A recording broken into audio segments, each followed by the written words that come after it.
Next week, federal parliament, of course, we'll talk about the mining tax in just a second. Interest rates, though, I can see newspapers, given that it's Cup Day, Tuesday, there'll be a lot of headlines saying everyone's a winner. That is, of course, if interest rates are cut. Do you expect that to happen? It's more likely than not that they will be cut. The world economy is obviously a bit slower. The Australian economy is a bit slower too because people are sitting on a pile of cash. People want to save, they don't want to spend.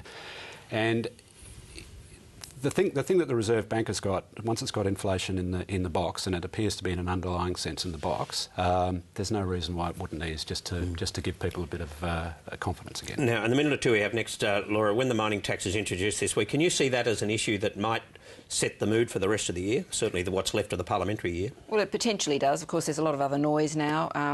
We've got Qantas, which will become a political brawl, I presume, and ongoing questions about asylum seekers and pokies. But potentially, this does give the government a bit of a chance to regroup, try to make the mining tax package and the sort of things that Craig Emerson was talking about, like superannuation, like company tax cuts that go with it, making the churn, that the transfer from one sector of the economy to another into a positive for the year, and at least meaning that Julia Gillard has landed 2 out of 3 of the things that she said she was going to fix up. Right.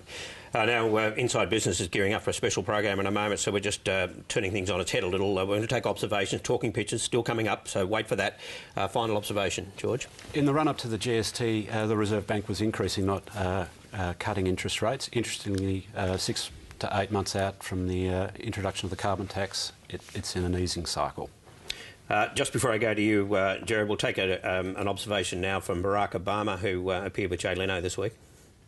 Now, have you been watching the GOP debates? I'm going to wait until everybody's voted off the island. Really?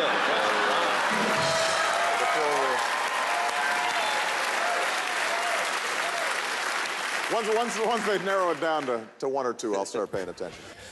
Sorry, Gerard, I didn't mean you had to top that, but go on. A bit hard. Ray Finkelstein QC, head of the Media Inquiry, has written to newspaper editors with the implied suggestion that newspapers have a social responsibility which should be implemented. I think that's a pretty dangerous area because one person's social responsibility is someone else's social irresponsibility. It's a pretty big call if he wants to go ahead with this. All right. Well, given Kevin Rudd's little performance there, I think we need to look at a headline in the Daily Telegraph this week about a film called We Need to Talk About Kevin. The headline being, we need to talk about Kevin, when does a little horror turn into a psychopath? And I suppose my question would be, do we need to talk about Kevin for the next couple of weeks? And I'm sort of hoping, just in the interests of a new conversation, we don't. OK, well, that's all from our panel, and a special edition, as I said, of Inside Business coming up shortly. But now, Mike Bowles and Talking Peaches.